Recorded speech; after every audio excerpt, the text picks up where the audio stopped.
Hello everybody and welcome. This is a review of A Study in Germany by Ava Reid. This is a dark academia novel. The story follows Effie Sire, an architecture student who is enrolled to redesign her favorite author's manor. Author Murdin, he passed away about 6 months ago, and his son wanted to redesign the house as a legacy to his father. So Effie is enrolled in this contest and she actually wins, so she travels to this manor just to find out that the manor is just in horrible state, and it's built on top of the cliff and it's almost like crumbling down into the ocean. It's always raining there, it's always gloomy, and it's just like this atmosphere of a doom pretty much. And on top of that, when she travels there, she sees something very scary that kind of alerts her, and she constantly is looking out for this thing that she saw, because she was very scared. On top of that, when she comes to the manor, she finds out that she's not the only student there. Actually, there is another student. It's a literature student. His name is Preston, and he is there to expose Murdin, her favorite author, as a fraud. So he thinks he is a fraud, and he is writing this paper to kind of try and prove that. And so they, Effie and Preston, they start working together, and they kind of like this. They are rivals, and there is a little bit of romance in there, but we're not gonna go in there. But so they work together to untangle the story of Murdin. So the thing that I wanted to mention is that the book is based on Shakespeare authorship theory. For those who don't know, there was a theory in 19th century that Shakespeare is actually not an author of his works, and so there are people who went to length to prove that his work is not his. The upbringing of Shakespeare is very humble. It just didn't line up to his poetic eminence, and so people were thinking that they were certain that Shakespeare was not the author of his work. And so Ava is trying to address this question: what if the author this big as Shakespeare, what if he was a fraud? Do you expose, and you find out that the author is a fraud, do you expose the author? Do you just not tell anyone because of the legacy of the author, of how many lives the author's work, how many lives were impacted by the author's work, and just stuff like that? Like, what do? Do you go there, or you just kind of like leave it alone? So that's like the first interesting thing about the book. I didn't know that, I didn't catch on that, and I had to watch the interview with Ava Reid to kind of like see that once I read the book. And the other thing that also I found interesting, so in the end of the book, the last sentence, Ava saying in her acknowledgements, "And to Zelda, I remember you, I believe you." So that was referring to Zelda Fitzgerald, the wife of the author of Great Gatsby and other works, Scott Fitzgerald. Zelda's maiden name is the same name as Effie's last name, Sire. So that's the other thing that I didn't catch on, and that's what I found out from the interview. I thought it's really interesting.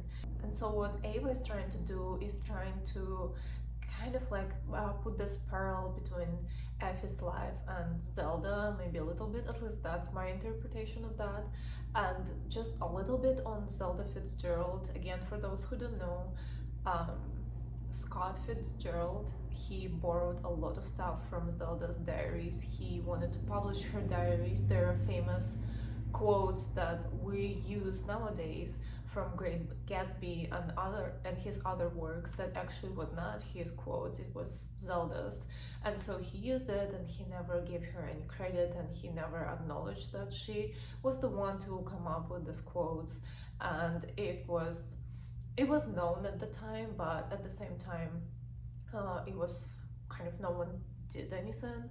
And on top of that, Zelda had a lot of So, and on top of that, Zelda had mental illness, and so she was institutionalized by her husband, Scott Fitzgerald, and um, the hospital that she was in, it ended up burning to the ground, and it was an accident. The fire started in the kitchen, and 9 women were burned in the hospital, and among them was Zelda.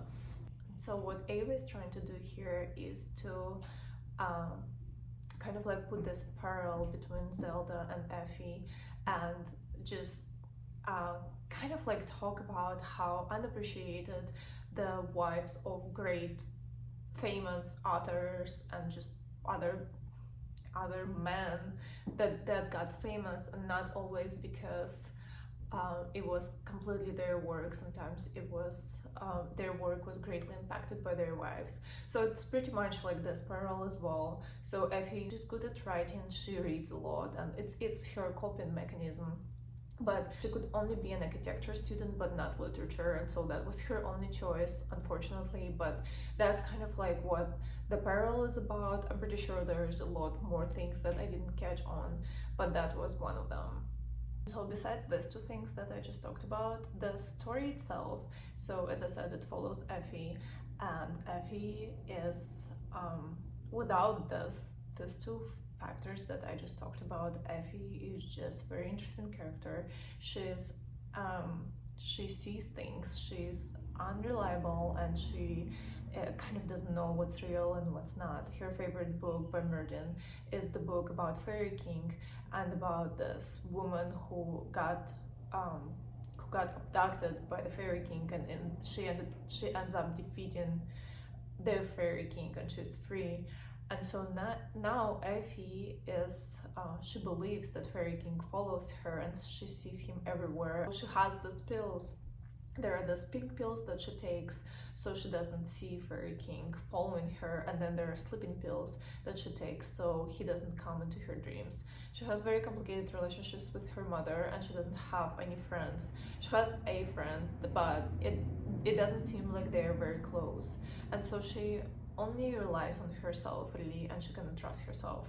So we get to experience everything from Effie's point of view, and we kind of like get to see what's going on with her, and like how it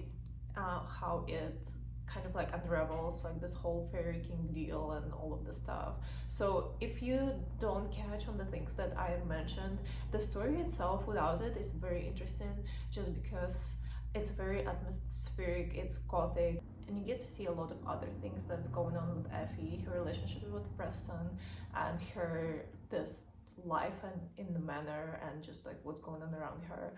It's very interesting. The atmosphere is gothic, and I felt like I was in the book with Effie there, just because how great Ava's writing is. This is my first book by Ava Reid, and I'm planning to read a lot more, just because how great the writing was. I highly recommend this book. This book is very interesting just as a story by itself, just Effie and the Fairy King and Preston and all of the stuff. It's very interesting, and I highly recommend this book. That's all I had for today. Thank you for watching.